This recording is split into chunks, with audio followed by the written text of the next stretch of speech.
Hey guys, welcome back. We'll see the next topic in fundamental rights, right against exploitation.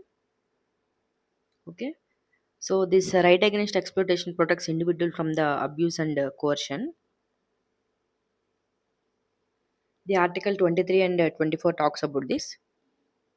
So India historically had a bonded labor, forced labor, and human trafficking, child labor also. So the Constitution directly addressed these evils. First, we will see Article 23. Article 23 is prohibition of human trafficking and forced labor. Article 23 prohibits human trafficking, beggar, and other forms of forced labor. We'll see one by one what it means. Human trafficking means buying and selling of the human beings for prostitution, slavery, and labor exploitation. This is absolutely prohibited. And what is beggar? Beggar means forced labor without payment. Example, making someone work without wages under coercion. So, even if the payment is less than the minimum wage, it can be considered forced labor. The Supreme Court expanded this interpretation. So, does this Article 23 apply only to the state? No, it applies against both the state and private individuals. Exception, compulsory service for public services is allowed, provided there is no discrimination. Example, national service laws. Next, Article 24, prohibition of child labor. Article 24 prohibits employment of children below 14 years. 14 years in factories, mines, and hazardous occupations. This protects children from economic exploitation. So, the child labor laws have expanded protection, but Article 24 focuses on hazardous employment.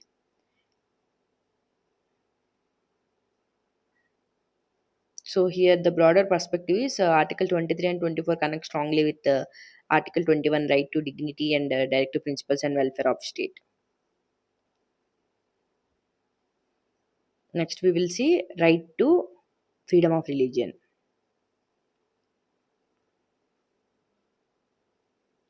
The Article 25 to 2028 provide this protection. India is a secular country, but what does secularism mean in practice? It means the constitution guarantees religious freedom to individuals and groups. So first we will see Article 25, freedom of conscience. It is very important. It gives the freedom of conscience. Conscience means inner belief, and freedom to profess religion means to declare openly the religion, and freedom to practice religion. It means perform rituals. Freedom to propagate religion. To it means to spread of religious beliefs. So here the right to propagate does not mean right to forcibly convert anyone. Here, the restrictions under Article 25 is this freedom is subject to public order, morality, and health, and also subject to the other fundamental rights also. Here, the state can regulate secular aspects of religion. Example like temple administration,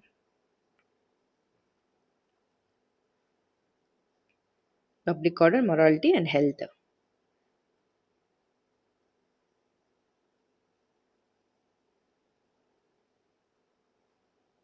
Example, temple administrations. Next, Article 26. Article 26 reads religious denominations. It gives rights to religious groups to establish institutions, manage religious affairs, own property, and administer property, but again subject to the public order, morality, and health.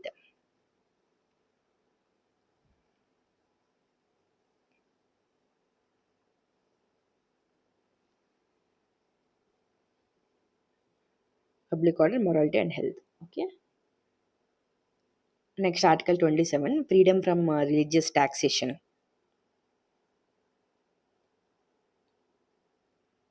So, no person can be forced to pay tax for the promotion of any particular religion. This ensures state neutrality. But general taxes used for religious site maintenance are allowed if secular in nature.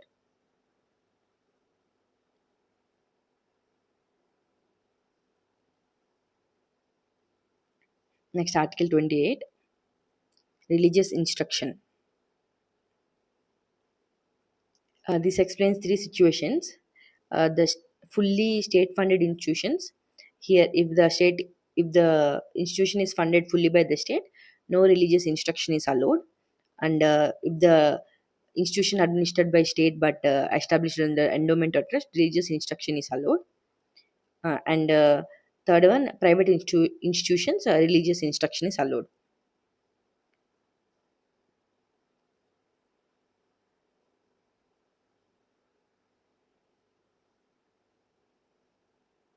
So here, the Indian secularism is not a strict separation like USA. It is a principal distance. The state respect all religions, but can intervene for reform. Okay. Here, these articles protect the individual belief, protect group autonomy, and prevent state favoritism. Right to freedom of religion ensures liberty of faith also. Next, we'll see cultural and educational rights from the Article 29 to Article 30. This topic is very important for the mains. India is a country of immense diversity. The different languages, religions, scripts, traditions exist. To preserve this diversity, the constitution provides cultural and education rights also. So this protects the minorities from the cultural domination. First, we will see Article 29. Article 29 is a protection of culture. In that Article 29, Clause 1 says, any section of citizens having a distinct language, script, or culture has the right to conserve it. Important here is it applies to both majority groups and minority groups. It is not limited to only religious minorities. It is applicable to the linguistic minorities also.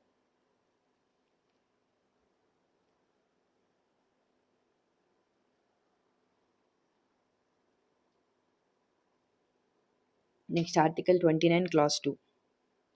Uh, it says no citizen shall be denied admission into state funded educational institutions on the grounds of religion, race, caste, and language. This promotes equality in education.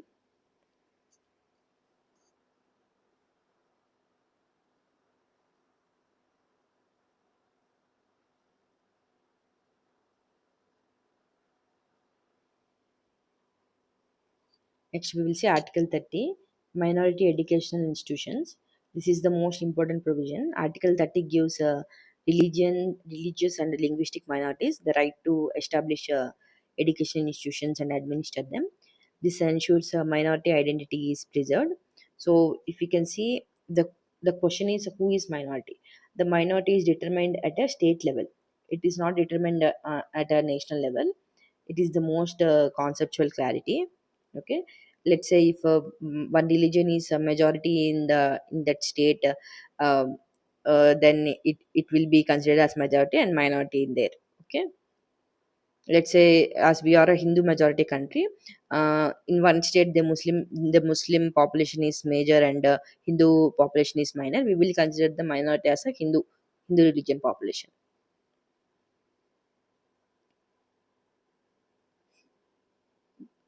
So they can the minority institutions can have administrative control. They can appoint staff also and frame internal policies also, but they must follow the academic standards and the regulatory norms and the fairness principles. The state can regulate but cannot destroy the minority character.